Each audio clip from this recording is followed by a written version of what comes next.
Hoy quisiera referirme a la naturaleza de esa iglesia que surgió en Pentecostés. Seguramente ustedes recordarán que en el programa anterior estuvimos hablando acerca de este glorioso evento en cuando el Espíritu Santo fue derramado sobre los fieles que esperaban la venida del Espíritu allí en el aposento alto. Hoy quisiera invitarles a mirar cómo era la iglesia, las características de la iglesia durante el primer siglo y cómo en realidad debería seguir siendo la iglesia el día de hoy.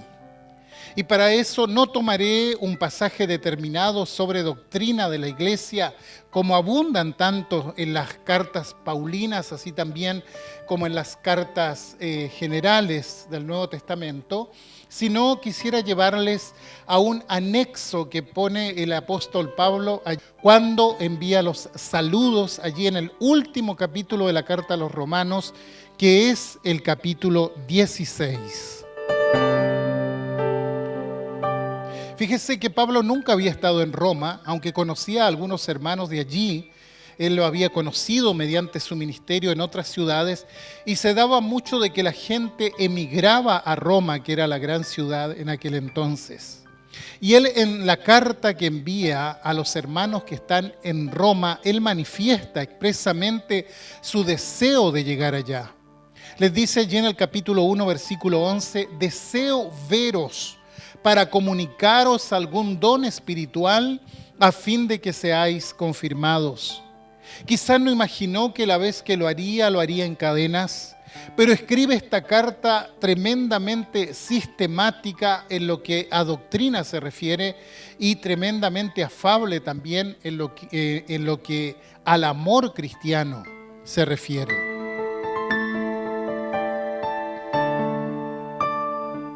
Entiendo que este pasaje del capítulo 16 es un pasaje donde hay muchos nombres de personas, muchas referencias personales, pero que en el fondo nos muestra un cuadro notable de lo que es la iglesia de Jesucristo en la práctica. Una iglesia básicamente heterogénea, diversa, compuesta de gente diferente, donde se reúnen personalidades diferentes, vocaciones diferentes, intereses diferentes, que se unen bajo la necesidad espiritual de que, sabiéndose pecadores, necesitan a Cristo, quien dio su vida por todos ellos. En este pasaje, que no leeremos textualmente por razones de tiempo, nos encontraremos con 27 nombres, 27 personas, 27 realidades diferentes, y quizá a veces nos produce un cierto tedio leer la lista de nombres que aparecen en la Biblia. Pareciera ser que no nos dice mucho todo aquello, pero me gustaría que pudiésemos en esta hora extraer la riqueza espiritual de este capítulo 16 de Romanos.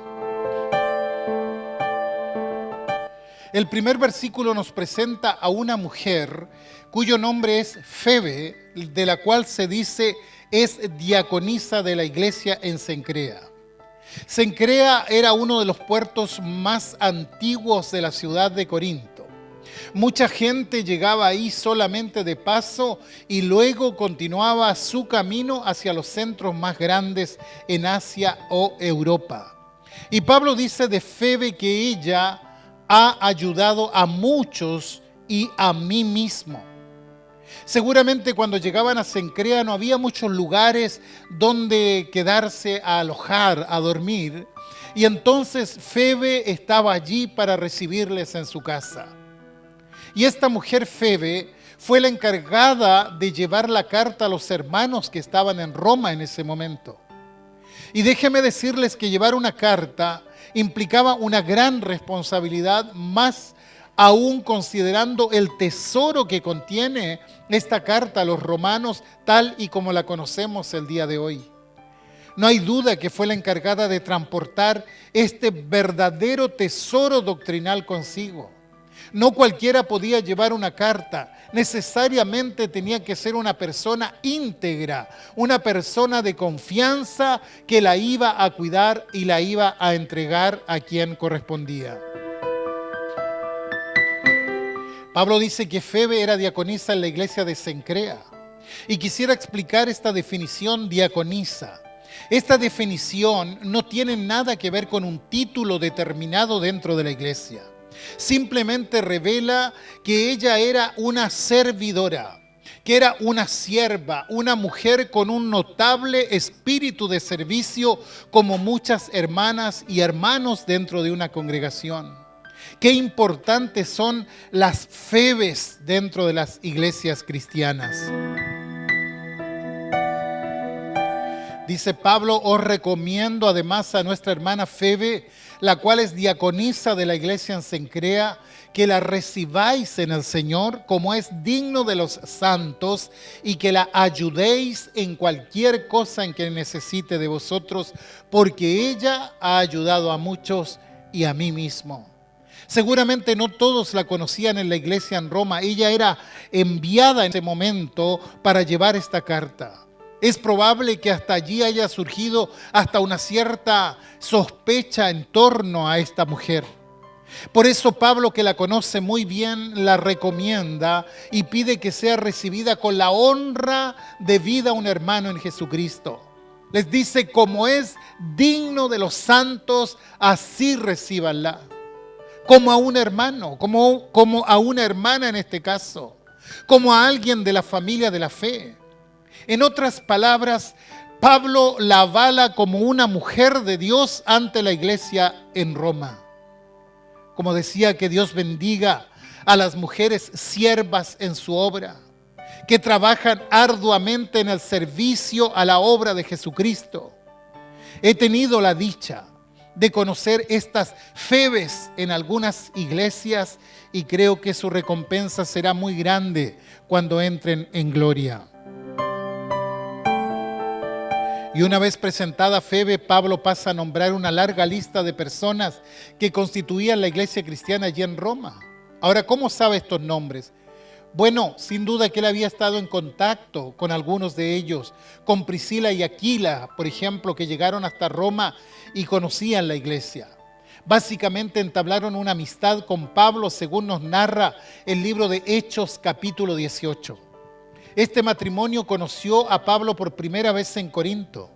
Se hicieron amigos suyos y compartieron su trabajo y su ministerio como un matrimonio consagrado a la obra del Señor. Y es tanto un estímulo como un ejemplo para nosotros este matrimonio. Y esta palabra deben recibirlo los matrimonios cristianos. Priscila y Aquila constituyen un ejemplo de hospitalidad al abrir su casa a Pablo y usar su casa como un lugar de reunión para la iglesia. Seguramente hubo otros que emigraron a Roma, porque emigrar a Roma, como les decía, era común para quienes vivían en pueblos más alejados. Era importante acercarse a la capital del imperio, y aquí tenemos a 27 personas nombradas que son a quienes Pablo conoce y que de una u otra manera pertenecían a la iglesia allí en Roma. La primera mencionada es Febe, la portadora de la carta, ya hemos dicho eso, y luego aparece este matrimonio de quien también hemos hecho referencia.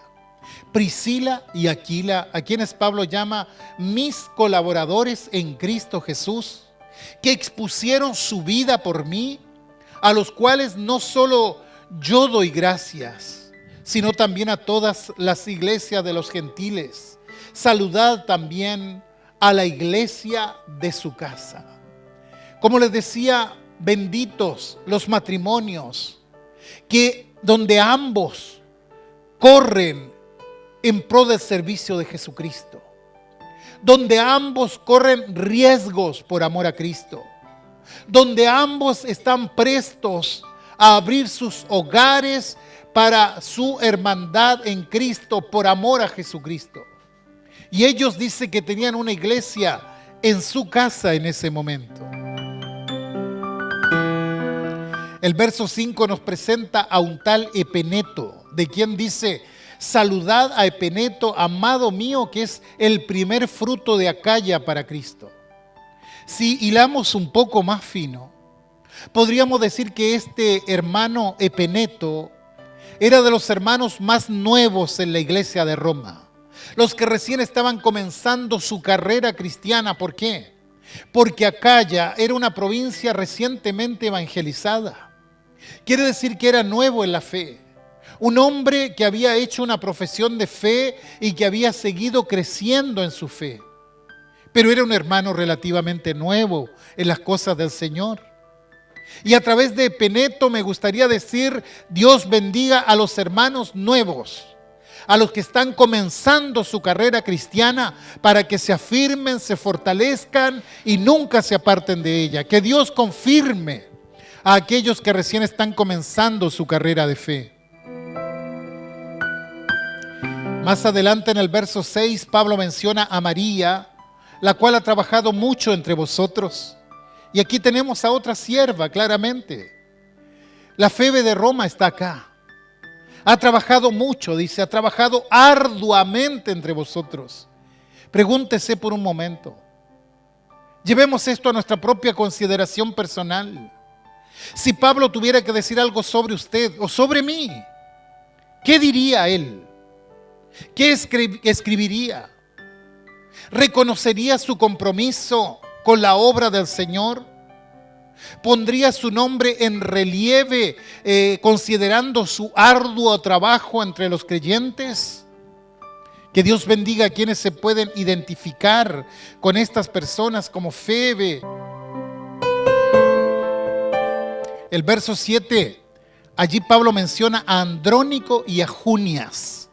Y aclaro que Junias es nombre de mujer, de quien dice: ellos son mis parientes y mis compañeros de prisiones, los cuales son muy estimados entre los apóstoles y que también fueron antes de mí en Cristo. Es probable que se trate de otro matrimonio quienes acompañaron a Pablo en sus prisiones, quizá no presos juntamente con él, pero jamás desconociéndole, jamás dejándole de servir en sus necesidades. Si son sus parientes en la carne, no lo sabemos, pero es así como los llama Pablo. Luego dice de ellos que son muy estimados entre los apóstoles. Los apóstoles de Jesucristo hablaban bien de ellos. Quiere decir que tenían un prestigio como cristianos, y además dice Pablo que ellos fueron antes de mí. ¿Qué quiere decir esto? Quiere decir que de uno u otro modo ellos eran los más antiguos de la iglesia, los que habían perseverado en el tiempo, los que se habían mantenido en el tiempo fieles a Jesucristo y a su obra. Y aprovecho de bendecir a mis hermanos que llevan tiempo en los caminos del Señor, aquellos hermanos que a pesar de las circunstancias, a pesar de los cambios propios de los tiempos, ellos han seguido fieles a Jesucristo. Una vez hablaba con una hermana y ella me decía: pastor, yo llevo 60 años en los caminos del Señor. 8, allí en ese versículo se menciona a un tal Amplias, de quien dice: amado mío en el Señor. Quizás no podemos hablar mucho de quién era Amplias, no tenemos muchos datos, pero de pronto me figuro a aquellos hermanos sencillos que desde su sencillez sirven al Señor. Aquellos hermanos que quizás no pretenden grandes cargos dentro de la iglesia y que dentro de su sencillez provocan hasta cierta ternura cuando uno los ve y comparte con ellos. Yo no sé si Amplias responde a ese carácter, pero sin duda que era un hermano muy amado, no solo por el apóstol, sino por toda la congregación en general. El verso 9 menciona a dos hermanos, a Urbano y a Estaquis. Al primero Pablo lo llama nuestro colaborador en Cristo Jesús, y al segundo lo llama amado mío. El espíritu colaborador no era algo restringido a pocas personas. Se nota que estos hermanos realmente estaban comprometidos con la obra de Jesucristo. Había muchos hermanos que respondían a ese espíritu de servicio, al igual que la conexión de amor que Pablo podía tener con algunos hermanos allí. El verso 10 nos presenta a Apeles, a quien se le menciona como aprobado en Cristo. ¿Qué significa que sea aprobado en Cristo? Generalmente los que habían sufrido persecución, los que habían sido torturados o encarcelados por la causa del Evangelio, y ellos habían permanecido fieles a pesar de toda esa adversidad, de todo ese conflicto. Se les consideraba que ya habían pasado por una prueba tan grande que habían sido aprobados por Jesucristo. Y creo que Apeles corresponde justamente a uno de estos hermanos. ¿Se da cuenta? En la iglesia de Roma había hombres y mujeres trabajando por igual. Algunos llevaban muchos años dentro de la vida cristiana, otros pocos años. Algunos eran funcionarios de gobierno, otros eran esclavos. Algunos lo habían pasado bien, otros habían sufrido lo indecible por el Señor, pero todos estaban allí unánimes y formaban un solo cuerpo en Cristo. Pablo también menciona a Aristóbulo, habla de la casa de Aristóbulo. El verso 11 nos habla de Herodión, a quien Pablo llama como mi pariente, y al igual como saludó a la casa de Aristóbulo, saluda también a la casa del hermano Narciso, y quien dice, ellos están en el Señor. Se refiere a su perseverancia, se refiere a su dedicación. Y es así como llegamos al verso 12, donde menciona a Trifena y a Trifosa, quienes a juzgar por sus nombres tan similares, seguramente eran mellizas, eran gemelas, porque se acostumbraba a ponerles nombres similares a los mellizos. Dice de ellas, las cuales trabajan en el Señor, y seguidamente saluda a la hermana Pérsida, la cual ha trabajado mucho en el Señor. Cuán importante es el servicio en la iglesia de Jesucristo. Y Pablo tiene tan claro esto, esta importancia, que pone en relieve a estos siervos y a estas siervas del Señor. Estimados, el Señor nos ha llamado a servir ante todo. La marca del cristiano, la marca del discípulo de Jesucristo es su servicio a la obra del Señor. Por eso aprovecho de preguntarte, ¿cómo está tu servicio en la obra del Señor? ¿Te estás desgastando por servir al Señor Jesucristo? El verso 13, allí Pablo saluda a Rufo. Dice, Rufo escogido en el Señor, y a su madre y mía. ¿Quiénes eran estas personas? ¿Ha escuchado usted hablar de Rufo? ¿Le suena algo? Si usted leyó el Evangelio de Marcos, ahí se menciona a un tal Simón de Cirene, ¿verdad? Y Simón de Cirene fue la persona que ayudó a cargar la cruz de Jesús hasta el Gólgota.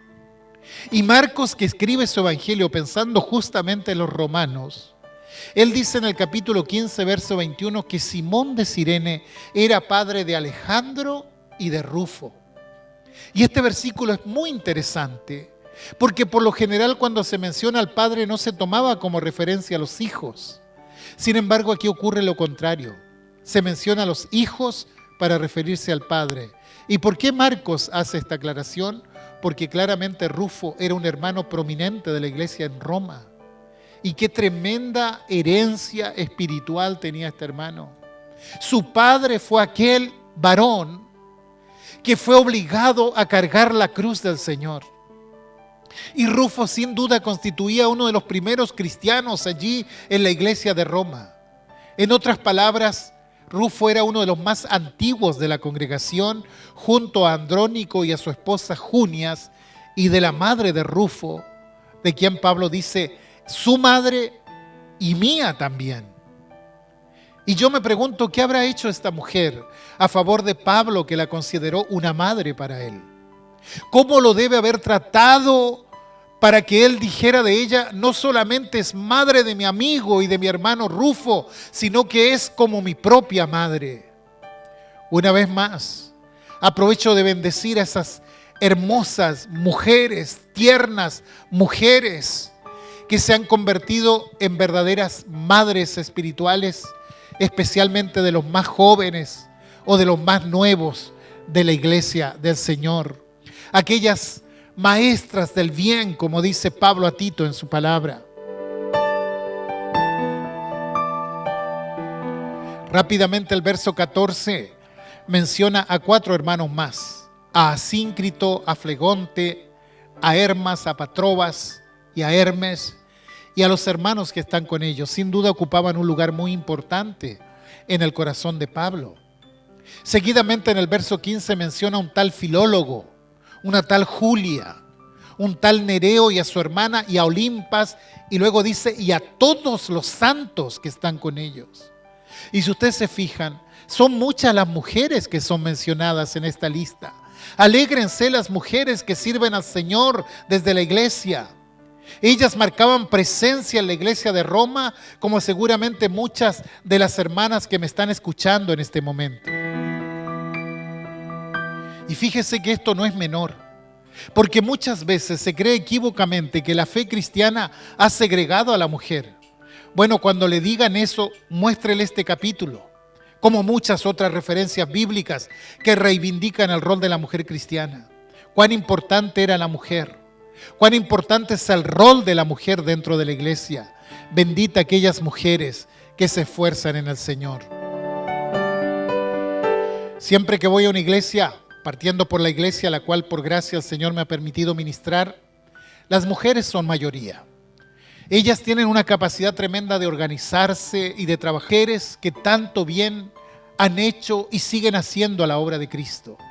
Quiere decir que la iglesia es un cuerpo de hombres y de mujeres que sirven al Señor, que ocupan puestos dentro de la iglesia.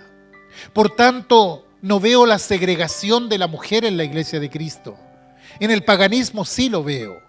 Muchos poetas y filósofos han menospreciado groseramente a las mujeres. Horacio, Séneca, Juvenal, solo por nombrar a algunos poetas de la antigua Roma, despreciaban a la mujer y decían que la culpa de la decadencia de Roma la tenía la mujer. Pero el cristianismo no. Cristo dignificó y sigue dignificando a las mujeres. Ustedes recuerdan la conversación que él tuvo con la samaritana, ¿verdad? Por poner solamente un ejemplo. En los evangelios vemos cómo Jesús trataba a la mujer y cómo en la iglesia primitiva, en la iglesia de Roma en este caso, la mujer tenía un rol preponderante de servicio juntamente con los hombres, de igual a igual. Para Pablo estas mujeres eran una bendición dentro de la iglesia.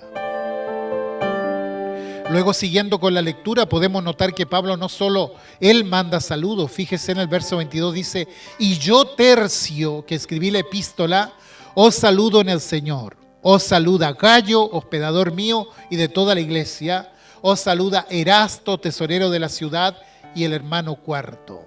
Y fíjense en este detalle. Erasto era el tesorero de la ciudad, un cargo muy importante socialmente y políticamente hablando. Y al lado de él se menciona al hermano Cuarto, quien escribe la carta. Él es el amanuense, se llama, el que escribe la carta, y también se menciona al hermano Tercio, quien pone su saludo también ahí. Ahora quizá alguien se pregunte, ¿y por qué esos nombres se parecen más a números que nombres? ¿Quieres saber por qué? Porque seguramente eran esclavos, y los esclavos, en vez de nombrarlos, eran enumerados. ¿Qué estamos diciendo? Que en la iglesia de Cristo estaba el esclavo sentado al lado de uno de los hombres más poderosos de la ciudad, como lo era Erasto. Y todos eran iguales en Cristo. Todos son iguales en la iglesia de Jesucristo. ¿No le parece maravilloso esto? ¿No le parece admirable? Un cuerpo de gente trabajando sin ver sus diferencias sociales de ningún tipo, siendo uno en Cristo Jesús, un cuerpo de creyentes y que siente que cada uno que está allí es su hermano, no importa qué rol desempeña en la sociedad. Hermanos, como sociedad civil, jamás hubiesen tolerado que un funcionario público estuviera sentado en el mismo lugar con los esclavos. Pero en la iglesia de Cristo usted los tiene juntos, alabando y exaltando al mismo Dios.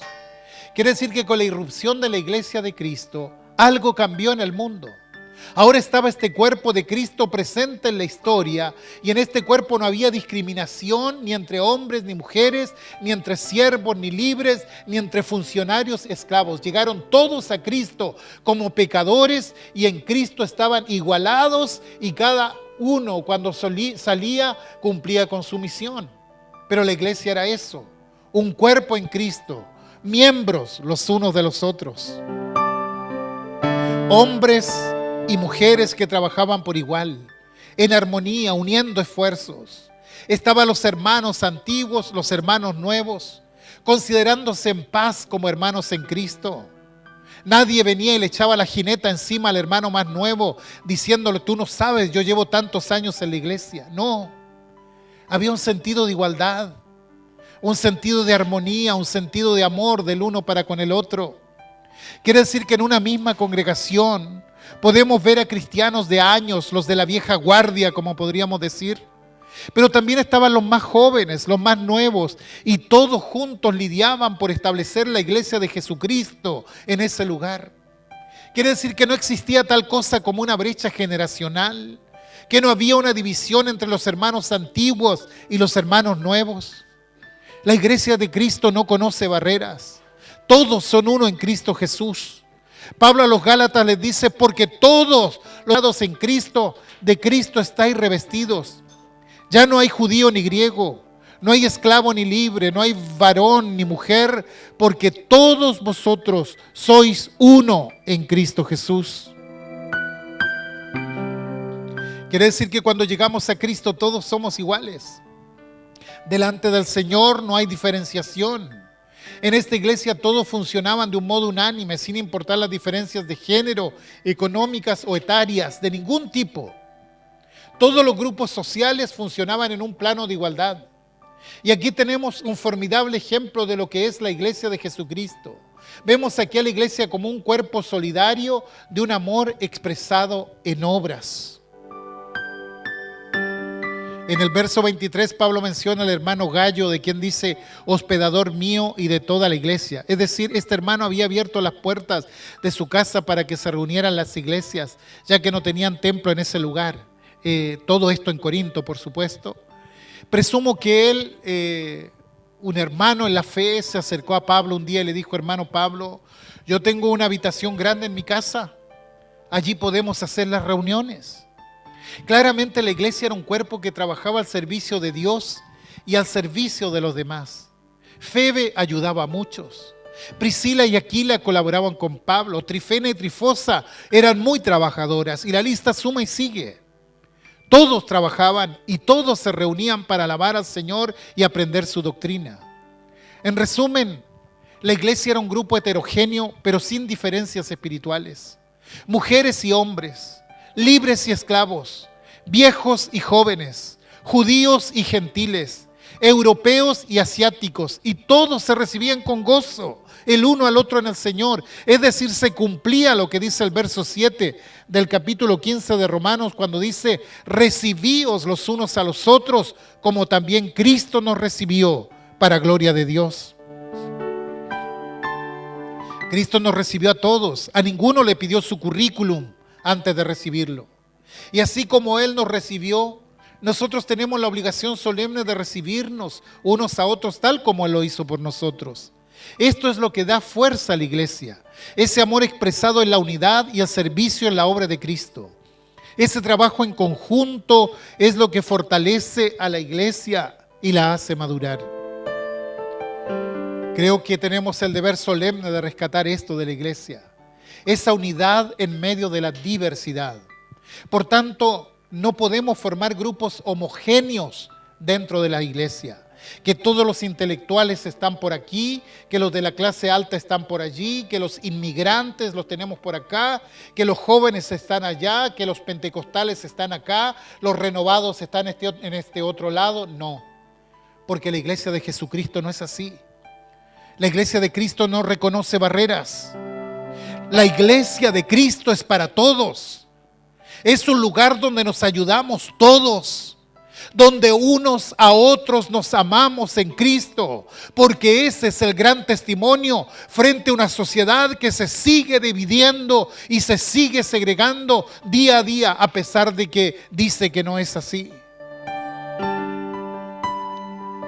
En la iglesia podemos vivir el anticipo del cielo, por supuesto con todas las imperfecciones, pero esa es la gloria de la iglesia de Cristo, que en Cristo nos encontramos en nuestra condición de pecadores y puedo tender la mano a todos sintiendo que el otro es mi hermano en Cristo. Una iglesia, en el momento que se reúne, es el cuerpo de Cristo en ese lugar. Y ese cuerpo de Cristo en ese lugar tiene funciones definidas, tiene dones y tiene el poder para avanzar. Y si cada uno cumple con la parte que le corresponde y sabe vivir y convivir como cristiano, entonces la obra del Señor se levantará como un testimonio en aquel lugar, ciudad o pueblo en que esté, porque esa forma de vida muestra que el Señor está allí presente. Nunca olvide esto. Si alguien no entiende que la iglesia es el cuerpo de Cristo, seguramente va a tropezar permanentemente en su vida espiritual. Pero cuando entendemos que allí en Pentecostés, cuando descendió el Espíritu Santo, formó de esos 120 un cuerpo, y nosotros que venimos después nos vamos a ese bautismo general del cuerpo de Cristo. Cuando entendemos eso, esa unidad, y que esa unidad tiene un Señor, tiene una cabeza, tiene un mandato y tenemos que cumplirlo, entonces la iglesia será diferente. Avanzará y permeará el lugar donde esté presente. Termino con las últimas palabras que escribe Pablo aquí. Dice, y al que puede confirmaros, según mi evangelio y la predicación de Jesucristo, según la revelación del misterio que se ha mantenido oculto desde tiempos eternos, pero que ha sido manifestado ahora, y que por las escrituras de los profetas, según el mandamiento del Dios eterno, se ha dado a conocer a todas las gentes para que obedezcan a la fe, al único y sabio Dios, sea gloria mediante Jesucristo para siempre. Amén. ¿Les parece si repetimos juntos las palabras de Pablo? Allí en el último versículo de esta carta, como una forma de adoración a Dios en esta culminación. Al único y sabio Dios, sea gloria mediante Jesucristo para siempre. Amén.